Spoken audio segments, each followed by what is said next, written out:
Ya, bismillahirrahmanirrahim. Assalamualaikum warahmatullahi wabarakatuh. Waalaikumsalam warahmatullahi wabarakatuh. Bismillahirrahmanirrahim. Bismillahirrahmanirrahim. Asyhadu la haula wala quwata illa billah. Asyhadu alla ilaha illallah wahdahu la syarikalah wa asyhadu anna Muhammadan abduhu wa rasuluh. Alhamdulillah, segala puji hanya milik Allah. Kita semua memujinya. Semoga kita senantiasa dari sisi usia kita adalah Allah takdirkan kita semua menjadi manusia yang digolongkan Allah menjadi manusia ahli syukur. Karena manusia ahli syukur itu ya, selalu melihat apapun yang kejadian atau peristiwa yang dialami itu selalu dari sisi positifnya, selalu dari sisi kebaikannya. Yaitu memang sebenarnya ada dalam pandangan zahir juga terlihat ya, tapi dia ketika memilih untuk memandang segala sesuatu dari sisi kebaikannya, dia pasti akan menjadi manusia yang bersyukur. Dan ketika dia menjadi manusia yang bersyukur, insya Allah disitulah sebenarnya kebahagiaan yang sejati ya. Jadi sebesar apa kita bersyukur, insya Allah sebesar itu pula kebahagiaan yang kita rasakan ya. Salawat dan salam semoga senantiasa tercurah kepada Rasulullah SAW beserta keluarganya, sahabatnya, siapapun yang tetap istiqomah ya di jalan Allah, dan kita semua mudah-mudahan termasuk golongan orang yang mendapat syafaat dari Rasulullah baik di dunia maupun di orang cerdas adalah orang yang mudah terinspirasi. Pun itu hanya dari cerita atau dari apapun, dia akan selalu bisa mengambil hikmah dari setiap apapun yang ditemuinya ya. Sekarang coba kita ingat-ingat, pasti semuanya pernah mengalami masa ujian kan? Ujian maksudnya tuh ujian sekolah atau ujian kuliah. Waktu SD, SMP, SMA, kuliah, itu mungkin kuis atau ujian atau apa ya. Coba ingat-ingat pada saat kita ujian ya, pastikan kita akan menemukan satu soal yang kita lupa jawabannya, atau memang susah, atau memang kita nggak bisa mengerjakannya, ya kan? Nah, coba ingat-ingat pada saat kita susah itu, apakah kita terus berkutat di soal itu, atau gimana biasanya? Nah, ingat pesan dari guru kita ya, kerjakan yang mudah dulu ya anak-anak, gitu kan guru kita pesannya kan? Benar apa enggak? Benar, Bu, benar. Selalu begitu dari setiap guru gitu ya. Anak-anak kerjakan yang mudah dulu. Sebenarnya walaupun sama ibu guru itu tidak disuruh untuk mengerjakan yang mudah dulu, kita kan sebenarnya otomatis ya ketika kita menemukan soal yang susah gitu ya atau lupa jawabannya, kita kan nggak akan mungkin terus di situ gitu ya, berkutat di situ ini gimana gitu ya, habis nanti waktunya kan. Pasti kita mencoba untuk menyelesaikan soal yang lainnya yang kita anggap mudah ya. Kita selesaikan dulu yang bisa kita selesaikan dulu. Nah, itu akhirnya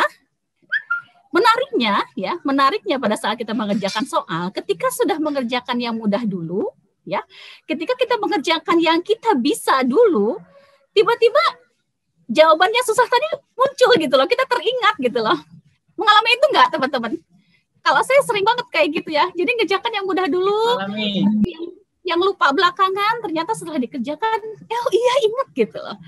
Nah, sebenarnya dalam kehidupan kita pun seharusnya seperti itu gitu ya. Jadi jika kita ada masalah ya, ada masalah apapun, jangan berkutat terus di masalah itu. Ya. Pada saat menghadapi masalah, kemudian kita merasa kesulitan, merasa buntu atau merasa aduh masalah ini kok susah banget gitu ya dirasainnya. Nah, justru pada saat itu segeralah beralih ke aktivitas lain ya. Segeralah kita menyelesaikan masalah yang kita anggap mudah dulu gitu loh. Dan justru pada saat kita menyelesaikan yang lain ya, itu muncul dari bawah sadar kita untuk memunculkan jawabannya gitu loh. Nah, memang mekanismenya seperti itu, ya. Ketika kita menyelesaikan yang bisa kita lakukan dulu, ya, yang menurut kita mudah dulu, justru dari situ muncul inspirasi-inspirasi ketika, oh iya harusnya gini, gitu, atau apa ngerjakan yang mudah dulu. Dan ternyata ini ya sangat selaras dengan nilai-nilai Islam, ya. Dalam hadis riwayat Muslim, ya disampaikan bahwa Rasulullah SAW bersabda bahwa barang siapa ya yang menjadikan masalah orang lain itu mudah, ya, maka Allah akan memudahkan masalah dia dunia dan akhirat. Ya.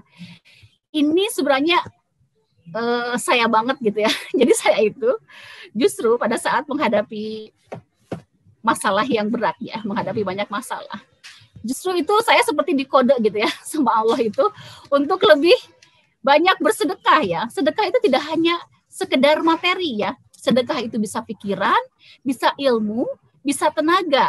Atau misalnya ada teman kita atau saudara yang punya permasalahan hidup. Kita dengan ringan tangan, dengan mudah, dengan senang hati untuk memudahkan urusannya, membantu menyelesaikan masalahnya. Kemudian masalah apapun, ya dari segi apapun, misalnya dari segi finansial, misalnya dia tuh pinjam uang gitu ya, kalau seandainya kita mampu dan sedang dalam kondisi dananya ada gitu ya, orang yang sedang dalam kondisi sempit pun menyengaja untuk membantu orang lain demi untuk dimudahkan urusannya, karena itu adalah janji Allah gitu ya, itu adalah janji Allah. Justru pada saat ketika kita dalam kesulitan, kita jangan berkutat kepada kesulitan kita saja gitu ya. Segera kita beralih untuk membantu sebanyak-banyaknya orang yang membutuhkan. Dan rasakan sendiri, saya merasa sudah terpola gitu ya dari dulu karena sudah berlangsung lama, bertahun-tahun gitu ya. Jadi pada saat mengalami kesulitan, lebih banyak sedekah apa saja ya yang kita mampu lakukan ya. Ilmu, tenaga, segala macam, justru ketika kita memudahkan urusan orang lain, ya Allah tidak akan ingkar dengan janjinya. Bahwa kita pun akan, urusan kita pun justru terinspirasi dengan dimudahkan dengan pada saat kita setelah selesai menyelesaikan masalah-masalah orang lain. Nah, jadi seperti itu ya, ini pesan dari Allah juga kepada kita dan Rasulnya ya, kepada kita untuk kita tuh senantiasa bersinergi gitu ya, karena kita dilahirkan oleh Allah lengkap dengan segala kekurangan dan kelebihan kita. Ya, kekurangan yang dimiliki oleh kita kadang itu adalah kelebihan yang dimiliki oleh orang lain. Nah, ketika kita bersinergi, ketika kita dalam kesulitan, justru mungkin jawabannya ada pada diri orang lain. Dan ketika kita bisa mau membuka diri untuk membantu, membuka diri untuk membantu apapun gitu ya yang dibutuhkan oleh orang lain ya, maka insya Allah jalan kemudahan itu dari mana saja terserah Allah. Ya, kita dapatkan kadang-kadang dari tempat yang tanpa kita duga-duga. Nah, seperti itu. Jadi pesannya untuk hari ini, untuk kita semua, terutama buat saya sendiri juga yang masih sedang belajar juga, ya. Pada saat kita menghadapi kesulitan apapun, itu adalah pesan langsung kita harus berusaha sebanyak mungkin untuk memudahkan urusan orang lain, dan lihatlah keajaibannya. Setelah itu, kita akan merasa urusan kita itu menjadi mudah banget gitu. Nah, itu sudah lama-lama kalau sudah terus kita berlatih seperti itu sudah akan terpola dalam kehidupan kita. Jadi kemudahan itu datang pada saat kita memudahkan urusan orang lain. Insya Allah seperti itu. Jangan kita gak usah kita sampai pikir atau sampai terus di situ gitu ya, gimana gitu. Justru segera beralih keluar, segera beralih bantu siapapun yang butuh bantuan kita. Dan tidak usah dicari kadang-kadang jawaban dari persoalan yang sedang kita hadapi itu, terkadang Allah sudah siapkan dengan sendirinya di depan mata kita lewat jalan apa saja. Insya Allah seperti itu untuk hari ini ya.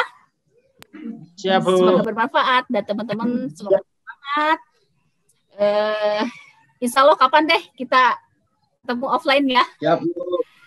Mudah-mudahan suatu saat diberi kesempatan ya oleh Allah. Amin. Amin.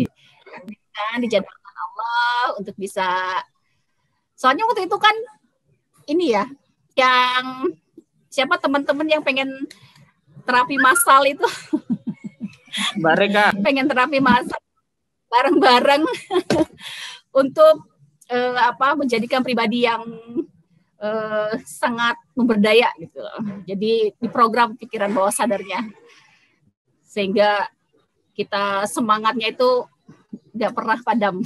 Insya Allah seperti itu. Baik, untuk hari ini ya, sampai ketemu lagi pekan depan. Wabillahi taufiq wal hidayah. Wal afu minkum. Assalamualaikum warahmatullahi wabarakatuh.